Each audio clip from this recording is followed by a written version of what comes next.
I'm going to kick it off by doing my introduction for Stephanie Curci, who's our first speaker. She's a teacher and former chair of the English department at Phillips Academy, Andover, where she says she is inspired by how many different ways there are to teach and how we are all constantly learning from one another. Stephanie attended Princeton for her undergraduate work and received her master's degree from Brown University. Stephanie is also a specialist of Haitian history and culture, inspired in part by her travels to Haiti as a child during her father's medical residency on the island. He's joining us today for used to travel to Haiti. A little interrupt because of COVID in Haiti. And she also taught herself how to speak the native Haitian Creole language. In 2007, Stephanie created her first website, Mapping Haitian History, where she personally documents the important historical sites throughout Haiti to preserve their legacy and to provide much needed digital access to resources for researchers around the world. More recently, Stephanie partnered with an Andover teaching colleague in history department to create a second website, an award-winning interactive teaching site that uses maps to detail the rich history of Haiti and its revolutionary past. The second website, which Stephanie will share with us today, is called Mapping the Haitian Revolution, and it's designed to provide a dynamic online pedagogical resource with compellingly presented historical information to help students of all ages, even an oldie like me, to understand the complicated narrative of the Haitian Revolution across both space and time. Please join me in welcoming Stephanie Curci.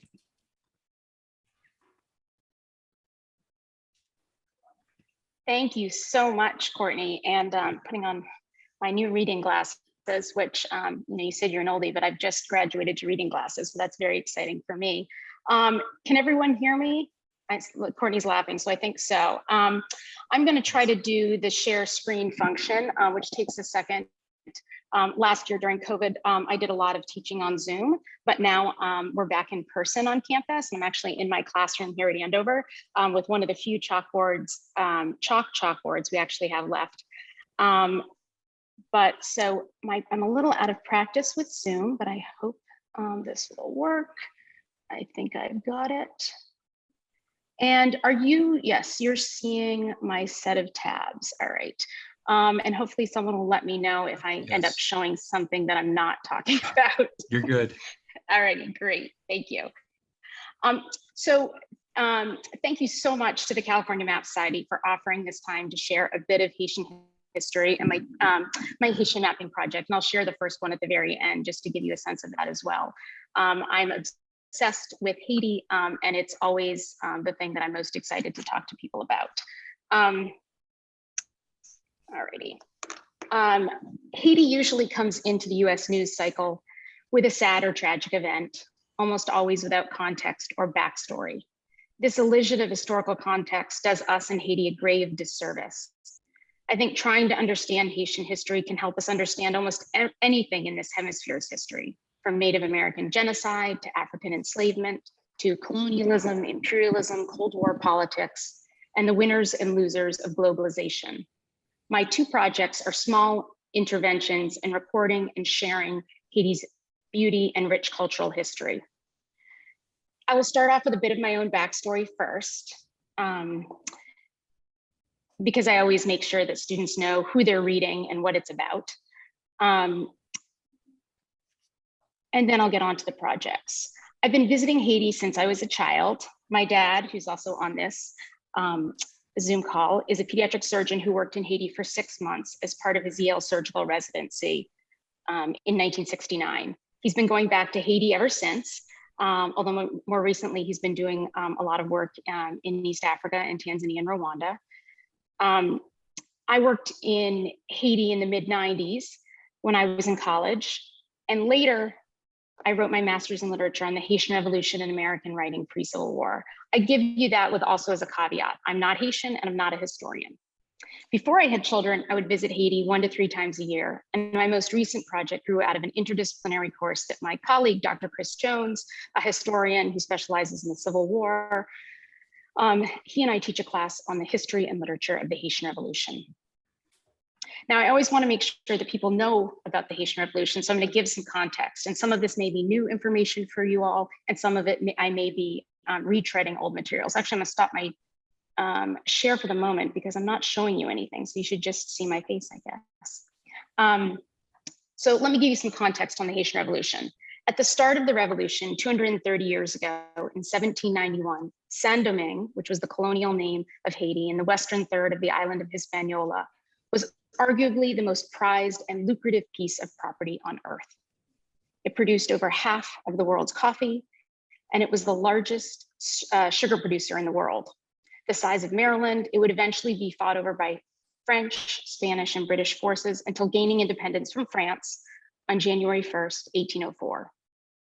The new Haitian leaders called themselves the Avengers of the New World, and they changed the country's name from the colonial Saint-Domingue to the Taino name Haiti, which means high or mountainous land.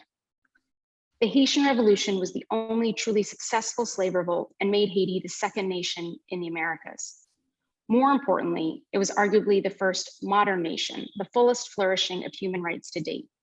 It took the promises embedded in France's Declaration of Man and the United States Declaration of Independence and Constitution and pushed them to a reality the French revolutionaries and American founding fathers couldn't have imagined. The first article of Haiti's constitution declared their statehood, while the second article said simply, slavery is abolished forever. Under colonial French rule, Saint-Domingue society constructed and differentiated 128 racial types. But the new nation, Haiti, stopped all distinctions of color. And their constitution's Article 14 said, Haitians will henceforth only be known generically as Blacks. And this didn't matter what color skin they had. This included even the Polish soldiers who had defected from Napoleon's army to the Haitian army because they were so inspired by what was happening, who then later settled in Haiti. All right, so this was a world historical event that had major implications for ideas of liberty and freedom in the age of revolutions. It also threatened the most lucrative business on earth, the slave trade and free labor by enslaved peoples. While details of the 13-year revolution filled papers worldwide at the time, most people I meet don't know the story of the Haitian Revolution or know only a little bit. Our students are always shocked that they don't know more. And our class covers not only the Haitian Revolution and its literature, but also the processes of historical silencing about this important time period. Our goal with mapping Haitian Revolution was to make the revolution more legible to our own students, but also provide a resource for teachers and students less confident with the material. My hope is that the Haitian Revolution becomes a required part of every high school curriculum in the US, not only because of its importance in its own right, but because it forces us in the US to ask questions about America's founding. What were the reasonable actions of men of their time? Even to think about who do we consider men of their time, women of their time, and who really invented modern ideas of liberty and freedom. I'm also hoping to get a grant for translation into French, Haitian Creole, and Spanish, and to work with teachers on telling the story, particularly in France. France has a law about teaching the history of French slavery, but does very little teaching about Haitian resistance, particularly because Napoleon was the one who reinstated slavery, and they lost this really valuable island. And understandably, it probably doesn't fit into that French narrative. So I am going to go back to sharing my screen now and show you some stuff besides my face. Alrighty. I shared prematurely, but now I think we're good. Okay, I think this is what I want. You're doing great, Stephanie. Thank you so much. Thank you. Alrighty. Will it do the presentation style of the slides? Yes, I'm going to move to that. So let me go there. All right. So let me find my place. All right, so this map, this next map I'm going to show you, this beautiful map, is from the French National Library. And it was published in 1803, which is partially why we chose it. It's the year Haitian soldiers calling themselves the Armée Indigène, the Indigenous Army, finally beat Napoleon's troops once and for all. This map, which is the base of our 17 map series, and is built on earlier maps from the 1760s. It stood out for its incredible accuracy in terms of the coastline, the rivers, and especially the mountains, which I'll spend a lot of time on. Haiti is incredibly mountainous. Some of you may have heard the term or know the book, Mountains Beyond Mountains. There's a reason. It's not just a Haitian proverb, derrière mon gen mon, behind mountains or more mountains, but also it is a literal description of, it's a literal description of the island. There's an apocryphal story that Columbus, when he went back, because Columbus landed on the northern coast of Haiti, when he went back to Ferdinand and Isabella, he took a piece of paper and crumpled it and threw it on the ground and said, you know, this is what Haiti looks like, or Saint-Domingue at that point looks like. But of course, that's impossible because paper didn't crumple like that back in the day. So, but it's incredibly mountainous. The mountains and plains of Hispaniola create definitive geographies in the history of the entire island. So I wanted to give you a sense of what these mountains look like in real time, or with real photos. So these are some of the mountains of Haiti. They go up to 8,500 feet. This is probably at around the 5,000 foot mark. Actually makes wonderful hiking. My dad and I did this hike in 2007. But as we talk and think about some of the warfare on this island with these mountains, and think about cultivation on these mountains, I want you to sort of have these images at the back of your mind. There's some of the terraced farming with some of the erosion as well. I initially tried to create an animated map series using Neatline, which is a free software developed at UVA. Some of you may know it. And I've worked with ThingLink as well, which is sort of like the digital gallery in that you can add dots. But ultimately, the complex nature of the Haitian Revolution really deserved a more dynamic display that could illustrate shifts in alliances and power, how topography and geography affected the political situations on the ground, and that could exist across a timeline in which things sometimes move very quickly and sometimes not at all. Eventually, I picked this base map, this one, copied it out and drew it as a 17 map progression. Within each map, however, there's some movement to show changes in timeline. Untrained as a historian and never having made a map before, except for maybe like a scavenger hunt map, the choices I had to make revealed to me that every map offers a particular argument. My teaching colleague is a historian, however, and we developed each map's focus together. And as part of our collection of teaching resources, which I'll show, we give a quick guide to each map with their argument included. There are very few teaching tools for the Haitian Revolution, and I wanted to do it justice. I applied for a grant to use the same company, Access Maps, which for those of you who are in London, that's a London-based company run by Americans, but located in London, that had made another website I admired about a slave revolt in Jamaica by Vincent Brown from Harvard. So I got a grant to use the same company, and ultimately this map is constructed using Airtable, which is an online dynamic spreadsheet in which we inputted all the information and coordinates, and which then populate each map. While the 17 base maps can't change, I can change the information on them as I have time to dig into archives and add information. All right, so now I'm going to get out of presentation mode and take you to the website. Oops, let me go back. I'm gonna try to get it on my laptop right on this. All right, mapping Haitian Revolution. All right, there we go. So here's the website with the base map. We've used our website to teach with for the past 2 years, and 10th grade teachers at our school have used it as well for their classes because we now have a unit on the Haitian Revolution as part of the history curriculum. And we were reviewed by a digital studies journal in the fall of 2020, which helped us better position our site and share our teaching resources. And I built this exoskeleton that you see here of materials after our review. And I'm so grateful for the Tang Institute at our school, Phillips Academy, which helped fund so much of this work. We were just so incredibly grateful and lucky. So I'll just show you quickly. We have materials at the bottom. We have a link to my other website. And if anyone's curious, I built this using Squarespace.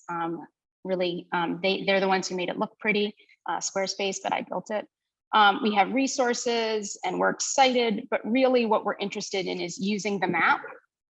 This also, the project gives us a little backstory, but we've created a lot of teaching materials and guides to the map. And we wanted to be able to have downloadable PDFs in here so that people with not a lot of access to the internet would be able to use this as a teaching tool. And then we also have teaching materials that we use in our class, particularly because the material is so difficult. Handouts on slavery and terms of enslavement and syllabi and things like that. Let's go to the map. This is where it starts. I'm going to explain how we thought about our map and timeline project, and then I'm going to focus in on sort of 3 moments in time, 3 maps. Our map is tied to a timeline, as you can see down here, and it starts well before the regular dates assigned to the Haitian Revolution. Normally, when people talk about the Haitian Revolution, they're talking about 1791 to 1804. In fact, the most frequent question I was asked when I talked with Haitians and Haitian scholars was, when will you start and when will you end? The last part being particularly tricky, given that people often refer, even now, to Haiti's unfinished revolution. One of the most powerful quotations we share with our classes, and I actually put it on a slide because I wanted you to be able to see it. I don't really need to go into presentation. Well, maybe I'll just go into presentation mode for a second. This is by Haitian historian Jean Casimir. And it's a touchstone for all of our students, and for me, actually, when thinking about what I read. When you write the history of Columbus arriving in what the indigenous people then called Haiti, you have to make a decision. Are you on the boat or on the shore? With John Casimir's quotation in mind, we wanted to start before colonization. So going back to our maps, we started with, and I'll quickly move through these. You can explore them at your leisure. We made sure to start with before colonization. And our first map starts with Haiti's 5 Taino kingdoms and their leaders. And these are their leaders' names are still ones that resonate across Haiti and the Dominican Republic, particularly as models of resistance to colonization. They're invoked frequently. Our next map made sure to show their battles against the Spanish, as well as the ensuing Taino Genocide. The 5th map, into this one, there are a bunch of different ways to navigate this project. The 5th map is the last one before 1791, the traditional starting point of the revolution. Because there was sometimes a narrative that enslaved peoples in Haiti were only inspired by European Enlightenment thinkers and the French Revolution, that it had never occurred to them to revolt until the French did, or the Americans did. I wanted to make clear that significant revolts had happened before the French and American revolutions in 1791, the traditional start date. These were important interventions for us in telling a truer story of the Haitian Revolution. I want to focus on a few key maps and highlight what creating the maps taught us about the Haitian Revolution and how attention to the maps helps our students understand both the internal and international stakes of the revolution. The first map I want to focus on is the rise of the plantation system. There we go, this one. The map is labeled up here as it covers a time period starting at 1600. But the plantation economy really intensifies after the 1697 Treaty of Ryswick. This is one of those examples of stuff in Europe happening and it affecting the Caribbean. And that ceded the western third of the island to France. Before that, it had been a bunch of French buccaneers who got that name. They were up here on the island of Tortuga, Ile de la Tortue, and they were selling essentially beef jerky. They were cooking stuff in these boucaniers, and that's where they got the term buccaneers. Tangent. Haiti was known to white colonists as the Pearl of the Antilles, particularly Cap Français in the north, which is now known as Cape Haitian. Here's Cap Français in the north. And if you look at me on the screen for a second, in class, I was often just doing this to try to show students what the map of Haiti looked like, because there just aren't a lot of Haitian maps online, or I would draw it horribly on a whiteboard. So this has made my life a lot easier. Saint-Domingue and Cap Français in this northern plain up here in particular was the place where poor whites and rich second sons from France came to make their fortune. They were the second sons because the first would inherit property, the seconds wouldn't. It was the place, coffee plantations marked the mountainsides of Saint-Domingue, which produced half the world's coffee at the time of the revolution. Sugar plantations in the northern plain up here, the Artibonite Valley here, through the center of the country, it goes along the river here, and the plains around Kai in the south, and this was one of the areas affected by the recent earthquake, and the area around present-day Port-au-Prince were the most financially lucrative parts of the colony. Saint-Domingue became the world's largest sugar producer, more than any other British colony combined, just from these 4 plains. And that was based on a slave society that compensated for its lethal brutality by importing more and more people every year. Saint-Domingue was a slave society and functioned only as such. In US schools, we mostly learn about US slavery. US slave trade ended in 1808, although people got around that for several more decades. And the Emancipation Proclamation comes in the 1860s. However, 45% of enslaved peoples from Africa came to the Caribbean and South America, and both the slave trade and slavery ends much later, just to the Caribbean, and both the slave trade and slavery ends much later in the Caribbean and South America, something a lot of our students don't really think about because they've been sort of trained to think largely about US slavery. In the Spanish Caribbean, slavery goes into the 1870s and 80s. While in Brazil, slavery was legal until 1888. In this pre-revolutionary Saint-Domingue, there were also different groups divided by class, race, legal status, and gender. Petit Blanc, the poor whites, Grand Blanc, the wealthy whites who owned these plantations in particular. Race, legal status, Creoles, people who were born on the island. Free and enslaved gens de couleur, the term referring to people of mixed racial heritage, and free and enslaved Black people. Because of the Caribbean slavery's particular lethality, most enslaved people at the time of the revolution were born in Africa, and that's really important. They hadn't been born into slavery. They hadn't been born enslaved. And this is very different from the generational racial slavery in the US, which our students spend a lot of time thinking about. By the time of the revolution, the enslaved outnumbered the white and free people of color by 10 to 1. This meant that many of the revolutionaries in 1791 were African-born slaves from the Congo who had trained as soldiers fighting against other African nations and the Portuguese. So they knew European fighting methods. And as a side note, some of the soldiers who fought in the Haitian Revolution had fought in the American Revolution. And there's a statue to them in Savannah. They were brought over. Lafayette did sort of a sweep through, and it was Lafayette. I don't know, it was somebody else. It was Lestang, Comte de Lestang, I think, comes through Cape Haitian and picks up a bunch of people to fight. And so a lot of the actual leaders of the Haitian Revolution eventually also fought at Savannah. So on our map, we've added a graph, which I've actually pulled it up already, just to show the rapid rise as a result of the plains in Haiti.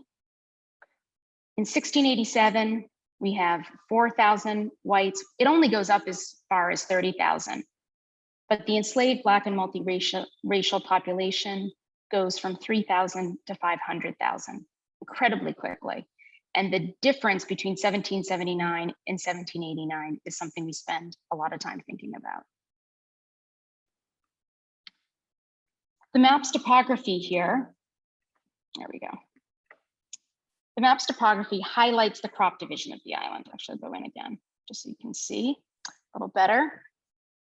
How much of Haiti is arable or not, and how much of it must have been coffee versus sugar, especially because you've seen how steep those islands are. You can imagine, despite some step terracing, how hard it is to farm except for in these plains. And yet, despite how much of Haiti was not arable, it created incredible wealth for the white Frenchmen. This was also an incredibly difficult island to traverse, as you can imagine from those mountains. As we made the maps, it quickly became apparent that as power and control shifted, the regions of control were bordered by mountains. And so that every time we drew our map borders, we were following the mountains. And this would have been much harder to draw, see, and understand in early maps without the clearly defined ranges seen here. And Tom Paper has collected a bunch of maps about Haiti that are just phenomenal from the Rumsey and Leventhal collection. And you can see a lot of those early maps that had, so little detail, in addition to not even being recognizable as the island we know today. In addition to the mountain ranges dividing it, it has a really long coastline. Ostensibly part of the same colony, Jacmel and Kai, Jacmel was a major coffee port down here, and Kai over here, they developed differently than Cape Haitian in the north. And this even previews some of the times in its history that the colony of Saint-Domingue and later Haiti were divided north and south. The geography of Saint-Domingue, with its peninsulas reaching out toward Cuba and Jamaica, also explain why it was so attractive and accessible to the British and Spanish. In fact, the map suggests why it wasn't surprising in the least when it was these southwestern port towns that white pro-slavery French colonists later welcomed British forces. Their interests in maintaining racial slavery superseded their national loyalty. The next map I want to show you is really a trio of maps. I cheated a little bit here. And that is to show, it's this series. This is about emancipation in 1792 and 1793. These maps, I think, illustrate why our project was so difficult and sort of also why the revolution is so confusing. The revolution is very complicated. Mapping it is very complicated. We offer a written narrative on the left side of each map. We also tried to tell some of our story with map icons. So I wanted to talk a little bit about that. In many of these maps, the first story was around alliances and the second was around revolts. So this shows we have at the top all of our actors, and there were so many actors. There are many internal conflicts in Saint-Domingue, and there were many international and internal actors to consider. In 1791, revolutionary France is considering the role of legal freedoms for the colonies, and the government leaders sent from revolutionary France to Saint-Domingue are thus theoretically revolutionary ones, believing in the rights of all citizens and perhaps willing to expand who is called a citizen. Soon, there are three groups fighting and changing alliances. And you can see here we have Biassou was a black Haitian insurgent, or black insurgent. He was not Haiti yet. And he's in there, that group is in green. And they're fighting with the royalists. And these are the people eventually who are going to be upset that there's an emancipation. These are the people who are on the side of Louis and Marie Antoinette, and who would like to keep slavery and all of the riches that come with it. Soon there are three, I already said that, okay. Soon there are three groups fighting and changing alliances. We have white pro-slavery counter-revolutionaries. We have multiracial group called Gens de Couleur fighting for political equality with whites, but sometimes hoping to maintain slavery because both free Black actors and Gens de Couleur often were slave owners. And we have Black fighters, some of whom had been legally free before 1791, like Toussaint Louverture or Henri Christophe, and others like Jean-Jacques Dessalines, who becomes the first president of Haiti, or first leader of Haiti and eventually emperor of Haiti, who is still enslaved at the outset of the revolution. The other colonial powers in the area, Britain and Spain, also are soon at war with France on the continent, and they're eager to take advantage of all this internal division and perhaps get this wealthy colony for themselves. So we have here counter-revolutionary whites who will invite British forces. We have alternating fights and alliances between whites and free people of color. They go back and forth depending on where they see their interests lie.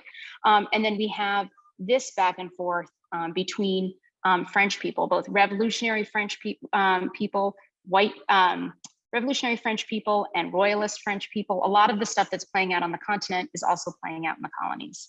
And we tried to represent that with these icons. Down on the left here, you can also click through and see for each of these, we have these, what we call events. And as you go through, it shows you where these things are. You get a little bit more information. This is where I'm hoping to add a lot more richness, although I'm probably in danger of adding too much. And we're also able to, if I start up again at the top, hit the play button and move through the event and go sort of bit by bit. So you can experience the map in a bunch of different ways. The French Commissioner Sonthonax, needing troops to fight off both internal and external enemies of this revolutionary French government, and needing them island-wide, again, because I mentioned how hard it was to traverse, and you can see from the map how hard it would be to get around. He needs to defend this coastline from the Spanish, who might be coming from Cuba, from the English, who might be coming from Jamaica. He's forced to an emancipation decree, which will be, and that freedom will be threatened over and over again over the course of the 13-year revolution. This leads to counter-revolutionary whites inviting an invasion from Britain. Again, they would give up their nation, but not slavery. This next map shows the confusing, there we go, shows the confusing international alliances and shifts in power which follow, right? So we can show this is at different times. This is the extent of Spanish control. This is at times in this time period, French control, and it sort of makes sense why the British are located around these westernmost port towns. But the map I want to actually focus on at this time period is to have Toussaint Louverture overlaid upon that set of shifting alliances. So by 1798, Toussaint Louverture has repulsed Spain and England and even arguably France. But before that, his shift in alliances is what leads to that. So here we go, we move through the events. Here we go, Toussaint is allied with rebels on the Northern Plain, where he's from. Then he's allied with the Spanish, who have promised him materials, soldiers, training, guns to help fight the French. Then finally believing that the French actually might keep this emancipation decree, although Toussaint's a particularly opaque player and we never know quite what he's thinking, he eventually allies with the French, which was a huge boon to the French because he had many more forces than the French army did on Saint-Domingue. So it wasn't until Toussaint Louverture, with his amazing military ability and strategic thinking and his thousands and thousands, tens of thousands of forces, that they were able to overthrow the Spanish and English incursions. And so we can do that. So you can sort of see how these things change with the map and how power shifts. And it's all about Toussaint. All right. The last map I wanted to show you is, and I can go back into any of these and answer questions at the end, is Napoleon's failed campaign. So Napoleon sends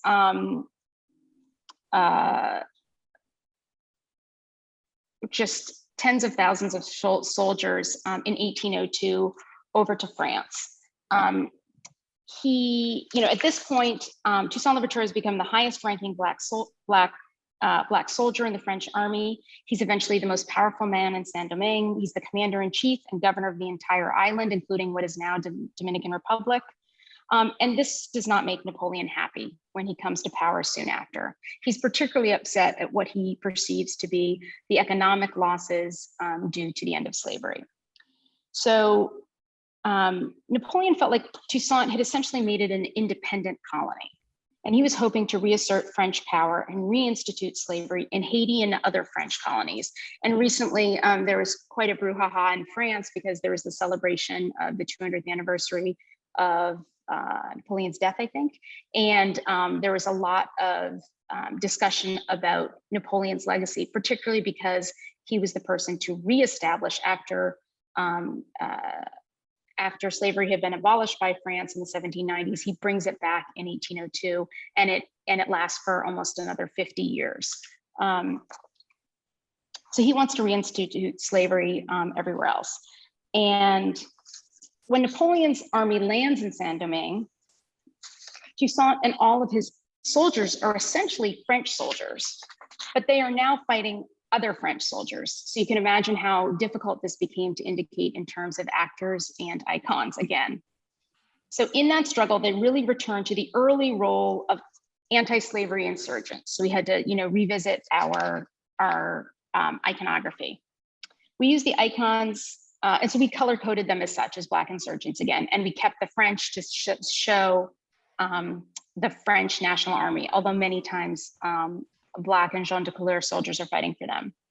We use the icons here to show major battles, and some of these are incredibly famous, like the Battle of Crête-de-Pierrot, as well as the scorched earth policy of the insurgents' leaders, because what I guess would be called guerrilla warfare.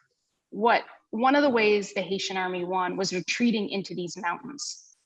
The French army was very strong on the plains. They were familiar with fighting on plains, but they really struggled in the mountains. They weren't familiar with the landscape. They couldn't survive. There was yellow fever. They were dressed in wool. They were not in a good place for surviving in Haiti or in Saint-Domingue. And the scorched earth policy, they enacted over and over again. Cape Haitian, what is now Cape Haitian, what was Cap Français, was burned at least 3 times. Jean-Jacques Dessalines, the first leader of Free Haiti, he has just finished his house in the center of the country. And right after it's finished, he says, we've got to burn it. And to make his point, he burns his own house first. And he's sort of famous for saying in Creole, coupe tête, brûle caille, cut the heads, burn the houses. So we wanted to make sure that you could see that, and that's obviously illustrated by by these flames here. We also wanted to be able to have people get a sort of a larger, quick visual sense, as well as be able to drill down into detail by looking at the map and spending more time with it. The other thing about this map that I really wanted to emphasize is this piece here, up in the mountains, not surprisingly. For a brief moment, as you can see, French soldiers regained control of the island. And I wanted to make sure that this area of continued insurgent control was made clear here in this area. This is an area where you had a bunch of Black insurgents who never fought under the French, who never fought under the Spanish, who refused to fight under a colonial flag. And that's something that's still sort of a tough point in Haiti's national narrative internally, which I could talk about separately. But not surprisingly, this was in the mountains. And I wanted to make sure that this piece was clear because it's such a divisive point sometimes in Haiti's national history, but also to highlight that when Toussaint Louverture has supposedly retired to his home right over here in NRE, he's still really close. And so many biographers of Toussaint Louverture speculate about how subversive he might have been while seeming to be cooperating with the French forces, what he might have been doing with these insurgents. Unfortunately, Toussaint Louverture dies imprisoned in France. He's betrayed and taken away a few months before Saint-Domingue becomes Haiti. So our map continues into the present to illustrate some of the internal conflicts that persisted after independence, because this is one of the questions, where do we end? One of the most important, and I want you to have this in your head as you hear Haitian news about Haiti, is France's extortion of money from Haiti.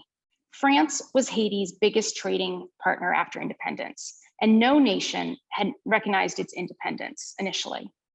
But in 1825, with their gunships in and outside Haiti's harbors, the French government demanded a payment of 150 million francs for land and property lost in the revolution.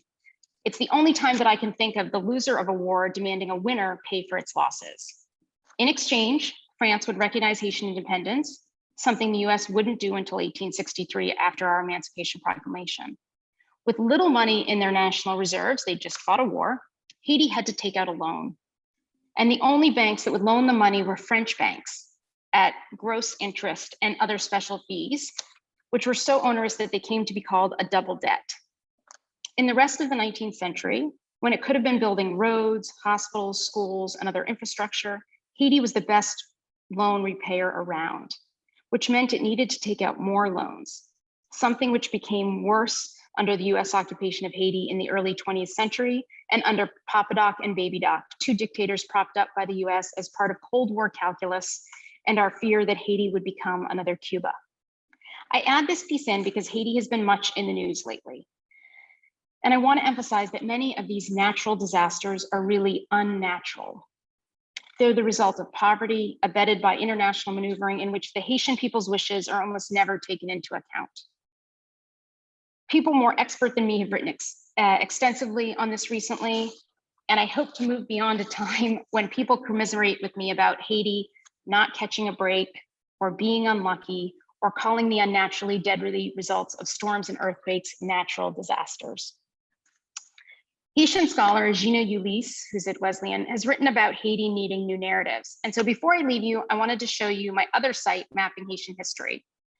Over the years of, and it is, are we over here? Here we are. This is the other site, which is in almost, it's not totally, but it is moving towards trilingual. Over the years of visiting Haiti, I had seen so many historical and cultural sites disappear or disintegrate.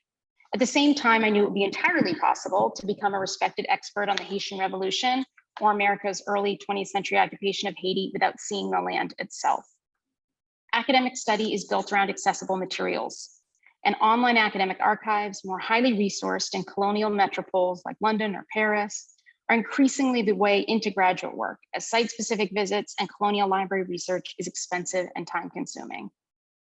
This lack of archival visibility only contributes to a silencing of Caribbean histories and Haitian history more specifically. In 2007, I started this project as a visual record that would create an online repository of Haitian historical and cultural sites. It also gave my travel a purpose, an attempt to link scholars and offer new avenues of exploration. I visited Haiti for weeks at a time, traveling to places I had researched and asking locals about ruins. Haiti's 2010 earthquake and its most recent one this summer only add to the value of visual records resources. Some of the sites I photographed no longer exist. People use my site now for research, to plan visits, and help me add to my collection. And I wanted to show you a few highlights before we go that connect to what I've talked about so far. So as Courtney pointed out, for something called Mapping Haitian History, I seem to not have a map here.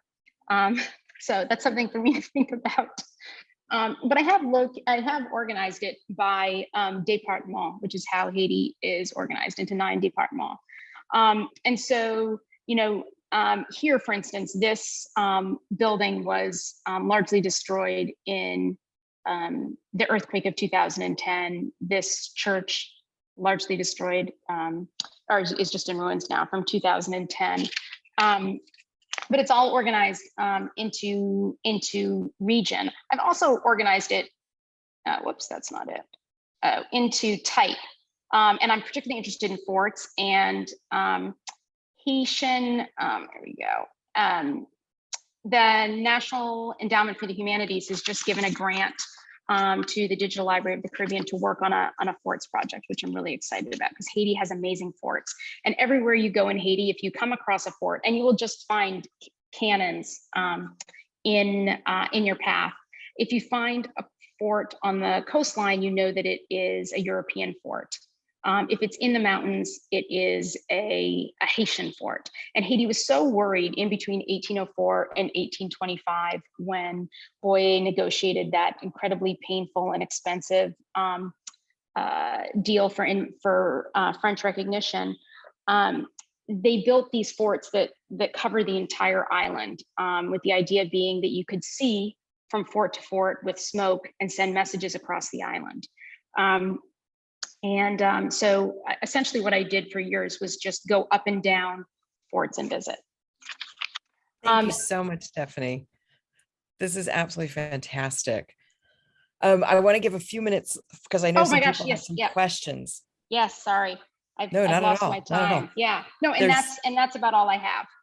Oh, fantastic. Could you stop your screen share for just 1 second? Yes. Thank you. Happily. Wonderful.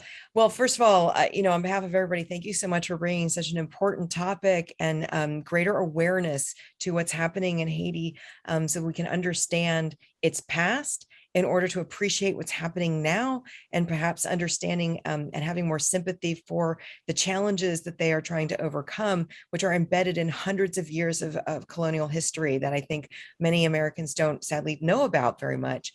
So thank you so much. I thought it was an important topic for us to bring about, especially after everything that's been going on in the past few months. I'm going to turn over to Ron Gibbs because I think he had a question already in the chat.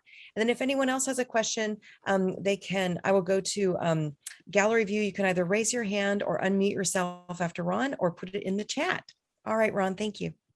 Hi, Stephanie. I posed the question first. Thanks for a wonderful presentation. And I was wondering when the Haitian economy began to go downhill from a wealth-producing country of coffee and sugar to today, I think, one of the poorest countries in the Western Hemisphere.